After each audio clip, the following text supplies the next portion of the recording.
Video games pass the time, here's what to keep in mind. What you've seen is really real, and it truly is a big deal. Hello everyone, welcome back to Is It All Just a Game? The World vs. Gaming, where Googli talks about how the environment would be affected if video games were real in real life. So last weekend we talked about the game of Overwatch, and we've talked about MMORPGs and RPGs in general. And this topic, I will have to say, since my podcast, I do swear, I do talk about mature topics. This is definitely not for children. And this topic is really no different. We are going to talk about Dead by Daylight today. So if you have any fear of horror, any stigma, any dead body, any death talk, anything regarding blood, and or anything of that sort, of horror movies, stuff like that, I do not recommend you listen to this podcast. It's pretty graphic. We're going to try and look at this in the most respectful nature, whether it be scientific, whether it be legend, but we will do our best in respecting everyone's boundaries and privacy, and try and look at this at the most scientific aspect as we can. So I will give you warnings in advance if we're going to talk about more graphic topics before then, and if pardon for my nervousness because this is a more serious topic, I will do my best. So this is just your warning right now again. So I guess let's just get right into it. If for those who haven't heard of Dead by Daylight, this is a more new game to me. It's been introduced, it's been played a lot within a lot of communities I'm a part of on the internet, and Dead by Daylight is when 4 potential survivors are pitted against a single killer. Each of those 5 characters that the game has is controlled by a player who is put on a randomly generated map. The survivors work together to fix generators and open gates to escape while the killer tries to kill them and hang their bodies on a meat hook, which was the most disturbing part to me. In the video game genre, Dead by Daylight is an asymmetrical survival horror game developed by Behavior Interactive. It is released on Windows, Microsoft Windows, PlayStation 4, and Xbox One in June of 2017, and it is now available on the Nintendo Switch of September 24th, 2019, as a mobile version on iOS and Android in 2020, and the Stadia version was released in October of 2020, so around Halloween time. The killers itself are more well-known, which I didn't know of until I started playing it. They come from various horror franchises such as Halloween, Left 4 Dead, Texas Chainsaw Massacre, Nightmare on Elm Street, Saw, Evil Dead Scream, Stranger Things, Silent Hill, Crypt TV, and Resident Evil, and even Slenderman. In its first week of being released, Dead by Daylight sold more than 270,000 copies. And now, even since August 2020, the game reached more than 25 million players across all platforms of it being available. So the killers are fictionally real. They're well known. We've seen them before. If you're into horror, I'm iffy on it, but where you play is also kind of in the same realm, where it is spawned from well-known areas in the horror realm. There's 15 of them, which were based on the killers when they started to become a murderer, in the sense. And each of these places, the characters now have nicknames. So they're easily identifiable when you're playing. You don't know who the killer is when you get into the map as the survivor, and you have to use your strategy to be a survivor and get all these to win. So some examples of the killers would be like Trapper, Hillbilly, Hag, Pyramid Daddy, Spirit, Oni, Legion, even the Demogorgon, things like that. Even though you may have a map that might be similar, some realms or areas may have multiple maps, and it might look the same, but there's like small variations, so you have to adapt really quickly. So if a player gets, like a survivor, gets injured by the killer, it'll take damage and it'll go into different phases. If the killer decides to carry the body, because that's what happens when they grab the body, they're carried on their shoulder, and is hooked, they enter the first phase. The survivor has a really low chance of escaping on its own, and the goal of the killer is to sacrifice body to something called the entity, which is an unknown force of the darkness from a place of no name, but the entity is kind of alive and it's been awakened. The entity is who brought all these killers together, and as a way of thanks, they have to sacrifice the survivors. If a survivor is hooked the second time, they will enter the struggle phase, where the entity starts becoming more into play, trying to stab them. But the survivor has to perform skill checks, which you have to press, in my case, when I play on the PC, you press the space bar, where you have to time it right to kind of prolong your life until a person comes and takes you off the hook. If the survivor is hooked a third time, they will die instantly and be sacrificed to the entity with no opportunity of survival. Along with not trying to be hooked or attacked by the killer that the entity is like egging on, you have to repair 5 generators on the map so you can open the gate that the entity has put to keep you in this map. When the generators are completed and they open the gate, you have to hold it for 20 seconds. So that's like a long time for someone to try and find you. And the survivors can then escape the map. Those survivors that still haven't been near the gate or is like having some issue or repairing another or doing another task on the map, they have to continue playing regardless if you leave or not. But if you were the only one, there's an alternative escape method where it's called the hatch, which is spawned randomly, and you have to find it to leave the map, pretty much. It then becomes a race against time because the killer can also try and find the hatch and can close it, which triggers like a collapse phase of the game. And if it's closed, you have to go find a key. And if you use the key on the hatch, it will remain open for 30 seconds. The survivors have gotten into the map because they wandered too close to the places the killers were taken from. And they disappeared from the real world without any sign of struggle. And when you are queuing for a match, you end up at a campfire where you kind of rest between trials until a killer tries and pursues you again.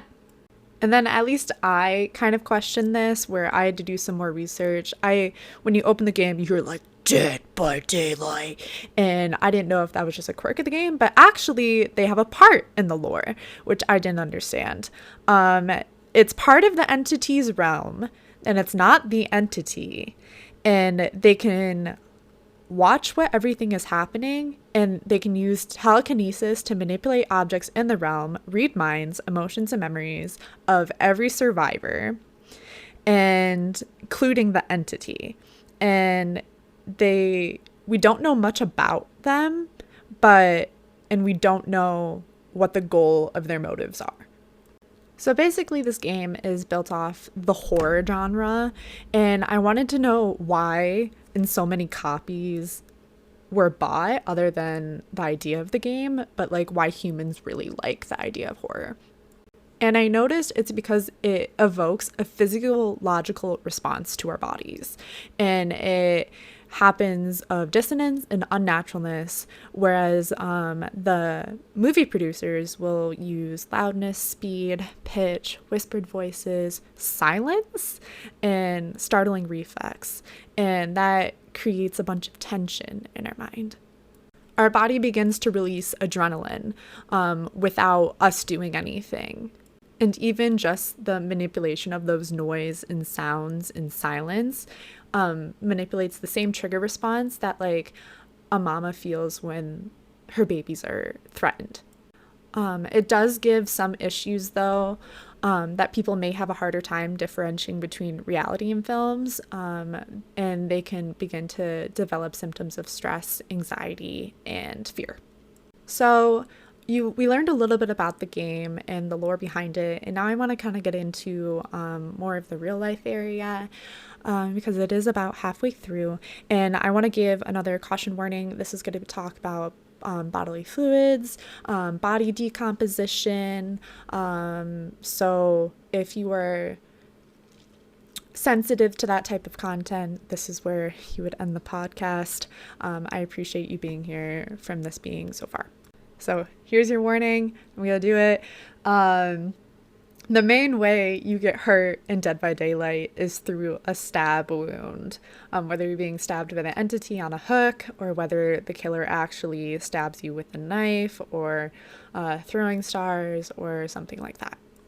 A stab wound scientifically causes an opening in your skin, and it can go really deep and cause damage to the body. And for your best chance of survival, you need first aid very, very quickly, and you need to try and stay calm. And that's the last thing you really do in Dead by Daylight. You can heal yourself if you have some sort of perk. You heal others, and you run and you panic.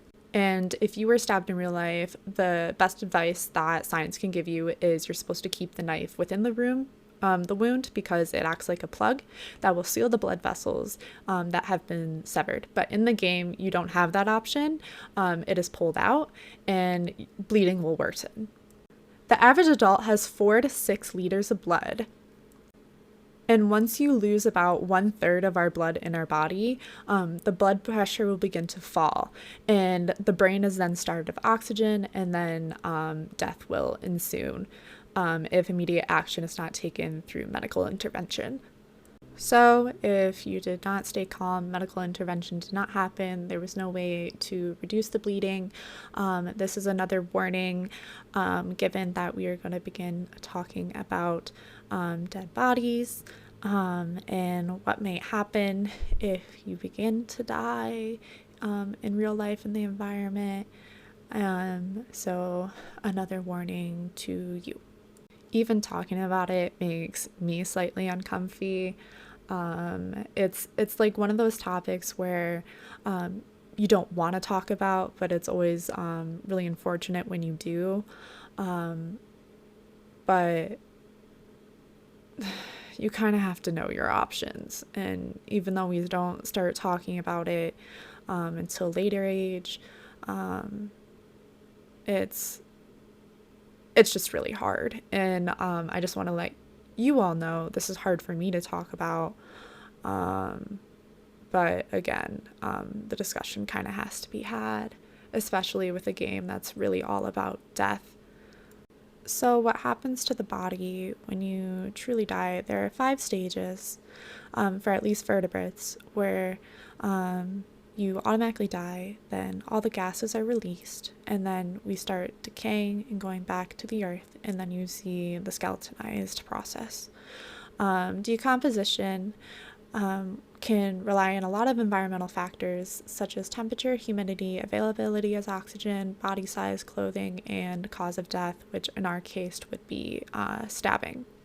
We don't see the dead body afterwards in the game because we are sacrificed our soul to the entity and our body kind of just dissolves into a black smoke. But throughout the map, there's a bunch of blood being trailed because we are being stabbed over and over and over again. Since my father is part of the medical field, I've been hearing around that he wanted to donate his body to science, and I never really knew what that meant until I researched science for this podcast. And there's something called corpse farms where they study the decay of the human body to gain insight on how environmental and endogenous factors affect the progression through the stages of decomposition. So what happens to our body after death? They're really a teaching tool, and they really treat the body still like a person.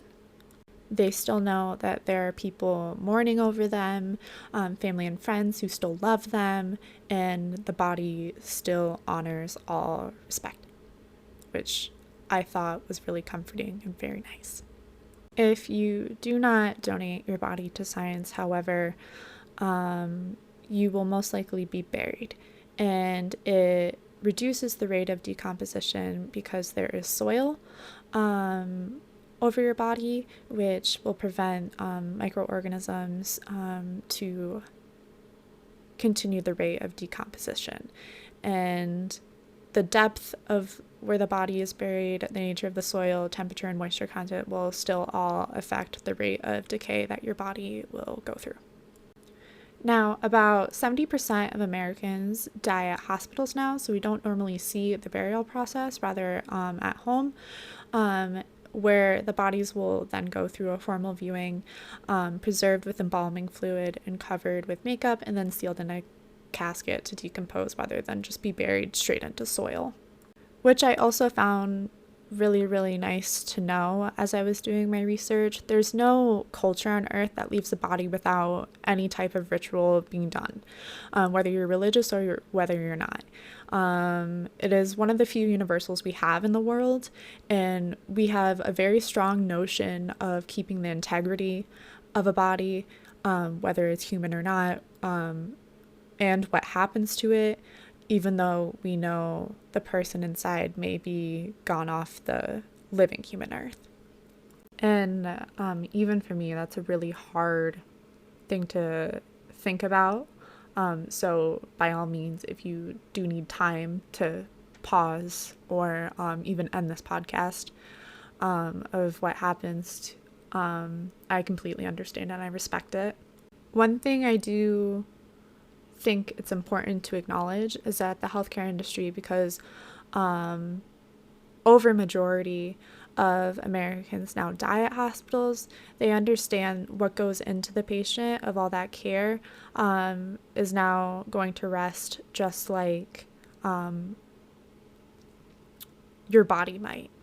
And one of the larger causes of all that waste is because of overspending of private health insurance companies, whether the government puts it into, and it's not because they want to just poke or do anything to the body that might be unnecessary. It's because they wanted to make more money, and I felt like that was really disrespectful. And so if there's any healthcare people listening, please respect the body as much as you do after, while it's living, as the best you can. Because even now, the estimated cost of waste in the U.S. healthcare system has ranged from $760 billion to $935 billion. And really, you should do what is necessary for the patient to prevent the death versus not. But if death were to happen to the person or the patient, there's many options that we do decide to go through. Even in Dead by Daylight, there was a ritual where you are accepted to the entity, where your body begins to rise into that black smoke. And in real life, although we do not rise into black smoke, there are several ways where we are able to take care of the body that are more common. So the first one that is most common is embalming, where we use a formaldehyde-based embalming fluid, and you replace pretty much the blood into preserving the body, which is unfortunate because we do leak 827,000 gallons of this formaldehyde mixture into our waterways and soil every single year, according to the National Funeral Directors Association. Even though it prevents the process of decomposition to the body, and it really gives us a peace of mind that they are resting safely and they had a good life, there is a still effect to the environment and the amount of times you do get killed in Dead by Daylight, and this being the most common way, with 4 survivors, the numbers just go up and up and up. The second option that is most common, especially with animals, is the cremation process, which is the process of taking the body and reducing it to ash and sometimes bone fragments. The body can then be buried, scattered, or kept by the family in a container and used as a memento to really honor and remember the life that they did live. And although I did think that this process would be more environmentally friendly than embalming, it still releases chemicals in the atmosphere as the body is being treated, like carbon monoxide, soot, sulfur dioxide, heavy metals, mercury emissions from dental fillings that may have been put in, which are fairly concerning. Then the contrast would be to a natural burial without a casket, which the body is left to give back to nature.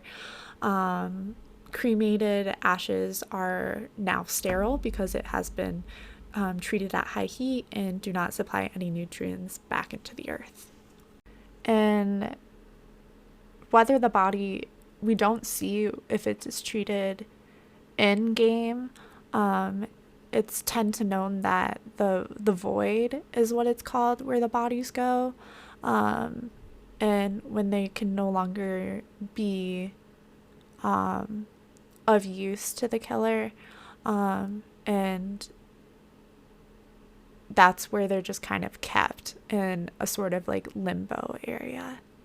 The last one I want to indicate are some greener options that you might be able to consider that we might not have had in game, which would be really cool of the Dead by Daylight developers to really show what would happen within the void. But there are green burial options for you to consider. And those would be where the body is not embalmed, and or the body is buried in a casket that can be easily degraded into the earth. They could be chosen of land where it might not be open to pesticide use, or using boulders as headstones, or maybe being a possible natural meadow. There's other greener options that your body might be put into a pod that eventually sprouts into a tree. Or you can put your ashes in a ball that will feed coral reefs down at the bottom of the ocean. So there are ways to be buried responsibly. But the best or most comparable option that Dead by Daylight chooses to use is the idea of cremation, where the body is reduced to ash that we would see in the puff of smoke. I do have to say that this podcast was one of the more struggling ones to even research, because one, I don't do well with horror movies. My adrenaline pumps very high. It gives me a lot of anxiety, and especially talking with such a deeper topic that can be very sensitive, like death. It's hard to articulate properly. So by all means, if I have offended anybody, I truly do apologize. I know each person has a life. I know that it's very important to respect and honor the people who have passed, including any animals or even plants, for example, that have been really important to you.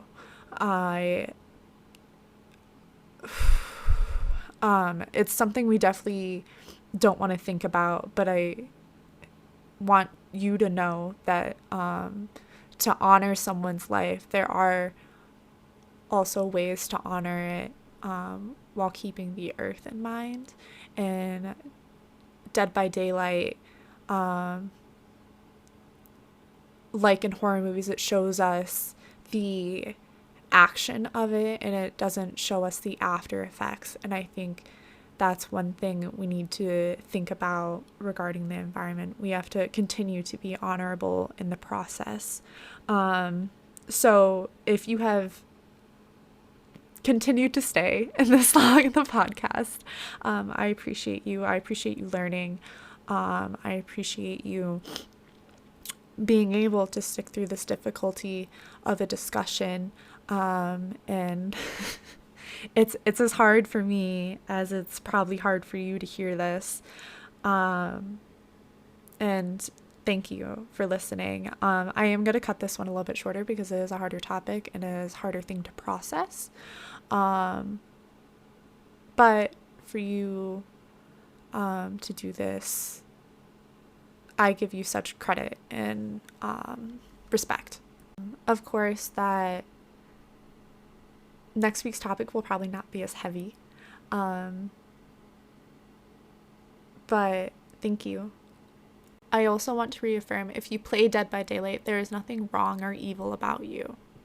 You have made this discussion possible, and thank you for giving me the opportunity to talk about it. Especially after this heavy of a discussion, I hope you take care of yourself. I hope you drink some water, get up, get something to eat, maybe even take a nap, take your meds, and take some deep breaths, because that is exactly what I will be doing after this. Once again, I appreciate you for listening. I appreciate you taking your time, for liking, subscribing, listening every week. We are one step closer to getting our custom URL and to make it easier for people like us to become educated. If games were to be real in real life, what would the impacts be? I hope you have a wonderful, fantastic day, and I will see you next week. With your games, pass the time. Here's what to keep in mind. What you're seeing is really real, and it truly is a big deal.